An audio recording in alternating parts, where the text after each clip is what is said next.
His Excellency Paul Kagame ndetse n'umukuru w'igihugu Perezida wa Congo Felix Tshisekedi uyu munsi bari kumwe. Uyu munsi turi tariki 18, uyu munsi Perezida w'u Rwanda ndetse na Perezida wa Congo bahuye imbona nkubone baricara baraganira. Ibyo bibaye nyuma y'igihe kinini kuva ino ntambara yafata indi sura, intambara ikarushaho gukomera no gukara. Hari yashize igihe kinini cyane Perezida w'u Rwanda na Perezida wa Congo badahura, ndetse umwuka ntabwo wari mwiza habe na gato na n'uyu munota hagati y'u Rwanda na Congo. Gusa uyu munsi Perezida w'u Rwanda ku itariki 18 ndetse na Felix Tshisekedi bari kumwe baganiriye. Ese byagenze gute? Bahuriye hehe? Reka tubyinjiremo. Icyo usabwa weho ureba aho hasi handitse subscribe gusa ukakanda kugira ngo dukomeze twubake wa muryango mugari wa ya YouTube channel yanyu. Uko igitangazamakuru cya mbere nabonye cyabanje kubitangaza ni igitangazamakuru bita Reuters. Icyo cyatangaje kivuga ngo Congo n'u Rwanda abaperezida b'ibyo bihugu byombi bahuye baganira ku bibazo by'amakimbirane cyangwa se zino ntambara ziri mu burasirazuba bwa Congo, aho bahuriye muri Qatar. Tubaye tuvuye kuri iki gitangazamakuru ibyo cyakomeje gutangaza byo turabigarukaho nyuma. Na Minisiteri y'Ububanyi n'Amahanga ya Qatar nayo ubwayo yamaze gusohora itangazo risobanura neza uburyo kiyabigenje kugira ngo igihugu cya Qatar kibashe gukora buno buhuza. Qatar niyo yateguye uyu muhuro cyangwa se ibi biganiro hagati y'abaperezida bombi mu rwego rwo kugira ngo hareberwe hamwe ibisubizo byagarura amahoro. Qatar nk'umuhuza yatumye Perezida w'u Rwanda itumira na Perezida wa Congo baze guhurira muri Qatar. Byari byapanzwe ko bagomba guhura kuri uyu munsi ku itariki 18, kandi kuko niko byagenze bombi bahuye barongera baricara baraganira. Hano nk'uko itangazo ribigaragaza ryasohowe na Minisiteri y'Ububanyi n'Amahanga ya Qatar, tangira babona bashyiraho ko byabereye i Doha muri Qatar tariki 18 z'ukwezi kwa gatatu 2025. Se itangazo rivuga ngo mu rwego rwo gukomeza gushyiramo imbaraga kugira ngo duhagarike cyangwa se tubashe guhosha ano makimbirane n'intambara ziri kubera mu burasirazuba bwa Congo, ati ibyo nibyo byatumye igihugu cya Qatar gitegura ino nama cyangwa se uno muhuro. Ubwo n'umuhuro ugizwe na Qatar nk'umuhuza ndetse guhuza Perezida w'u Rwanda na Perezida wa Congo. Iri itangazo turi kureba rimaze gusorwa na Qatar muri kano kanya. Ati ibyo byari byapanzwe kubera muri Doha, ni naho byabereye uyu munsi. Doha ubwo ni mu murwa mukuru wa Qatar.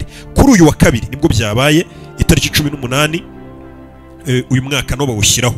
Ati iyo nama yari yitabiriwe na nyiricyubahiro Sheikh Tamim bin Hamad Al Thani, kaba nyine umuyobozi wa leta ya Qatar.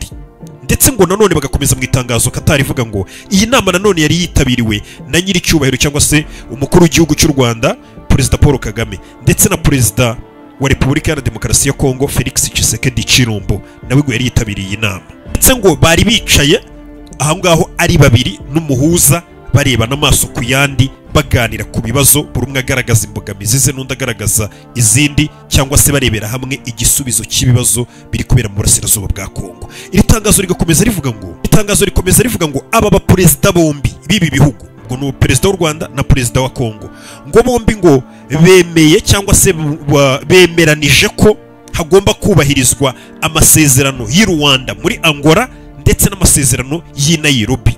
Ayo masezerano ngira ngo yombi twagiye tuyaganiraho. Ibyari byemejwe ko bombi bazakora i Nairobi n'ibyari byemejwe ko bazakora muri ya masezerano y'u Rwanda muri Angola.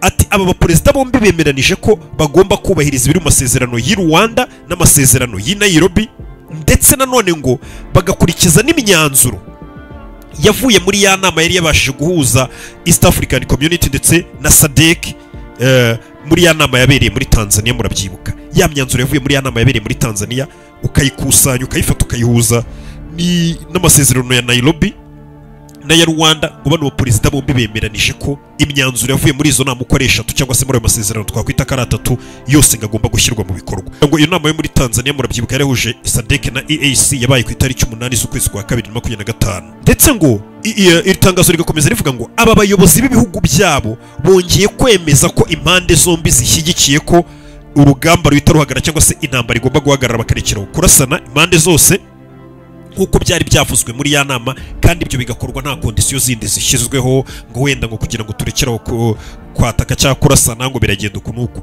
Ati bemeranije neza, bose bagaragaje ko bashyigikiye ko impande zose zirekeraho ngaho gukomeza urugamba zikaba zihagaritse urugamba. Ndetse iri tangazo rinakomeza rivuga ngo nanone izi mpande zombi cyangwa se bano bakuru b'ibihugu bombi ngo banemeranije ko bazakomeza ibiganiro byemerejwe muri Doha cyangwa se byatangiriye muri Doha. Mbega ibyo bahaganiriye ari babiri n'umuhuza umuyobozi wa Qatar ahari, ibyo bahaganiriye bindi bishyashya ngo bemeranije ngo kuzakomeza kubishyira mu bikorwa cyangwa se kuzabiheraho babikomerezaho no kuzajya bakomeza babishyira mu bikorwa ibyo byose baganiriye muri Qatar Doha, mu rwego rwo kugira ngo ibyaganiriwe muri Doha impamvu bazakomeza kubyubahiriza ngo ni mu rwego rwo kugira ngo bashimangire umusingi w'amahoro arambye, rwego rwo gutumbera gushyira mu bikorwa amasezerano ya Rwanda Nairobi, ndetse byose bisa nkaho byahurijwe hamwe ko bagomba kubishyira mu bikorwa. Ndetse nanone uru rwandiko rukomeza rutangaza rwa Minisiteri y'Ububanyi n'Amahanga ya Qatar, hasi rukomeza ruvuga ngo umuyobozi w'igihugu cy'u Rwanda Paul Kagame ndetse n'umuyobozi wa Repubulika Iharanira Demokarasi ya Kongo Felix Tshisekedi Tshilombo ati bose bavuye muri Qatar bashimiye leta ya Qatar cyangwa se bashimiye uyu nyiricyubahiro wa Qatar Sheikh Tamim bin Hamad Al Thani, ngo bamushimira yuko bakiriye neza ndetse bakanamushimira kuba yateguye inama yatanze umusaruro. Niko itangazo risoza rivuga. Iri tangazo ryasohowe na Qatar riravuga ngo bano ba perezida bombi bagiye kuva muri Qatar cyangwa se inama irangiye. Niko itangazo hano riri kuvuga, yaba perezida w'u Rwanda yaba perezida wa Kongo, ngo bose bashimiye umuyobozi wa Qatar bamushimira kuba yabakiriye neza no mu rwego rwo kuba ngo yarateguye uno muhuro cyangwa se iyi nama y'ubuhuza ngo yatanze umusaruro cyangwa se yari inama rwose ubona ko yavuyemo ibintu bifatika. Ubwo bivuze ngo dukurikije ibyo turi gusoma muri iri tangazo ntabwo turi buvuge ibyo twikuriye mu mutwe. Iri tangazo nk'umuhuza waryanditse wari wabahuje we aravuga ko yaba Tshisekedi yasohotse avuga ati ewana iyi nama wamurijemo na perezida w'u Rwanda ni inama y'ingirakamaro itanze umusaruro ndagushimiye. Ngo ndetse na perezida w'u Rwanda nawe yabishimiye umuyobozi wa Qatar avuga ati wakoze iyi nama wateguye y'ubuhuza itanze umusaruro. Ati kuko ngo bisa nk'ibyafashije kubaka icyizere no kuba bose basangiye gushaka cyangwa se kuba bose bafite ubushake bwo gutuma aka karere cyangwa se Burasirazuba bwa Repubulika ya Demokarasi ya Kongo n'aka karere byongera kuba bituje ndetse bifite amahoro. Ibyo byose byombi barabisangiye. Bose abaperezida b'ibihugu byombi nimba bose bahavuye bavuga ko iyi nama yatanze umusaruro, uwo musaruro ntago bahise bawandika muhana, ariko ngo ibyaganiriwe i Doha muri Qatar ngo bose bagiye kugerageza cyangwa se ngo bose babishimiye ndetse bagiye kubishyira mu bikorwa mu rwego rwo kureba ko amahoro yagaruka muri kano karere. Ngo wenda nibiba ngombwa nabyo bashobora kubitubwira cyangwa se tukabona biri kujya mu bikorwa ibyo baganiriye, kuko muri iri tangazo ntabwo bahise bishyiramo ngo perezida wenda Tshisekedi na perezida w'u Rwanda ngo bemeranije ko bagiye gukora ibi n'ibi akantu kandi detaye ku yindi, ibyo ntabyo bashyizemo. Ariko kuba bavuze ngo bagiye bose ngo bafite gahunda cyangwa se bose biteguye gushyira mu bikorwa amasezerano ya Rwanda ya Nairobi ndetse n'ibyavuye muri ya nama yahuje EAC na SADC, ibyo byo twarabisomye ibyavuyemo byose n'ayo masezerano yose ibyo turabizi. Ubwo nibyo bari buhereho ndetse n'ibyabereye i Doha. Kuba abaperezida bombi bahuye ni ikintu cyiza cyane, gusa nanone ntago twabura kwiyibutsa akantu. Buri muntu wese wumvishe ko perezida w'umunyarwanda cyangwa se n'undore wese, buri muntu wese wumvishe ko perezida Tshisekedi yahuye na perezida w'u Rwanda ni ibintu yishimira, kuko nta muntu utishimira ko kuba ahantu hatari ibintu bitameze neza byaba bigiye kumera neza cyangwa se abantu babiganiriyeho, ni ikintu buri muntu wese yishimira.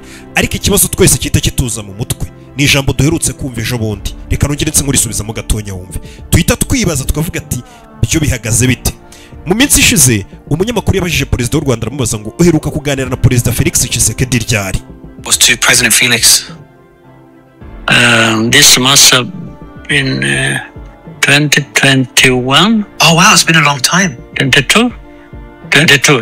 Hano perezida urumva ko nawe yaheruka kuganira na Felix Tshisekedi kera, urumva ko nawe atabyibukaga neza, yise abanza gukurura neza arabyibutsa aravuga ngo hashobora kuba ari 2021, ariko aza kubyibuka neza aravuga ati ni 2022 ndakeka meruka kuganira imbona nkubone na Felix Tshisekedi. Ngira ngo urumva imyaka yari ishize hafi imyaka 3 Felix Tshisekedi adahurana n'umukuru w'igihugu cy'u Rwanda.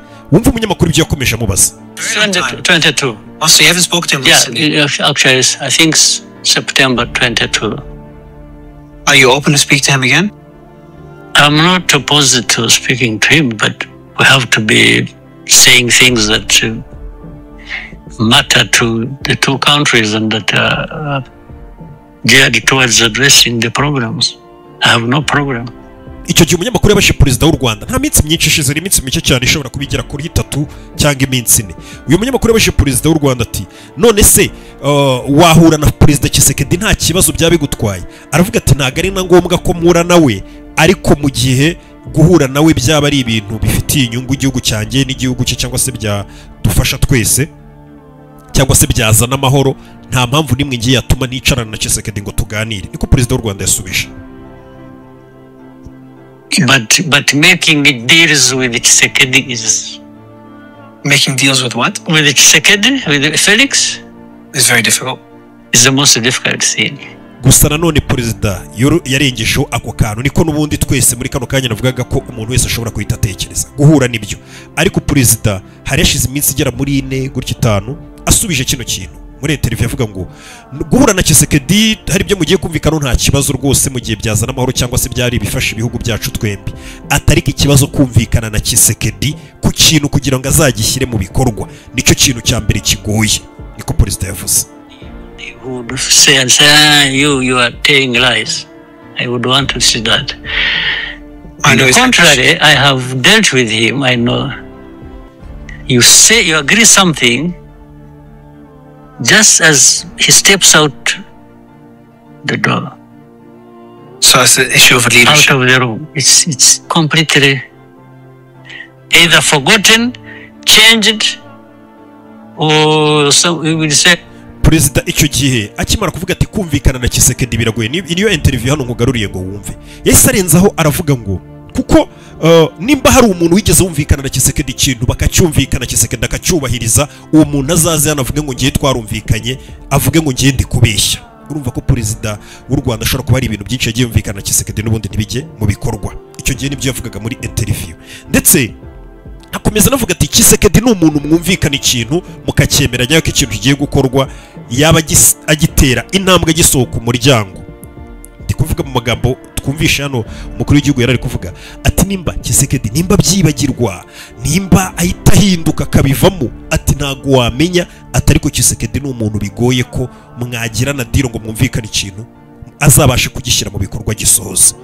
Impamvu kano ino interview tuyigaruye nta minsi myinshi imaze ivuzwe, ndetse kuba perezida w'u Rwanda we na perezida wa Kongo, reka twizere ko kuri inshuro byibura Tshisekedi ari buze kubishyira mu bikorwa byumvikanye, cyangwa se na perezida w'u Rwanda ibintu bigiye kugenda neza, ariko buri muntu wese nyine n'ubundi kuko nta myinsi myinshi ishize kurura kakana kakibuka akavuga ati asubu Tshisekedi ntiyasohotse muri Doha acyurira indege akahita byibagirwa, cyangwa se akahita ahinduka nk'ibisanzwe, ko twumvishe ko hari ibintu byinshi atajya abasha kumvikana ngo ibintu bishyire mu bikorwa, akora ko umuntu yagatekereza, ariko reka twizere ko atari ko biri buze kugenda wenda kuri inshuro. Gusa icyiza gihari nuko bahuye kandi impande zose zigaragaza ko zibishimiye ibyavuye muri iyi nama, bose bashimye umuhuza ari we Katari. Reka twizere ko ibyavuye muri iyi nama hari impinduka bishobora kuba byatanga, by'umwihariko ku baturage ba Kongo. Reka turebe ibindi byiriwe biba muri kariya gace mu kiganiro gikurikira. Ibuka gukora subscribe, amakuru yose kugiye akantu ku kandi ibiri kubera hirya no hino ku isi ubisanga kuri ya YouTube channel yanyu.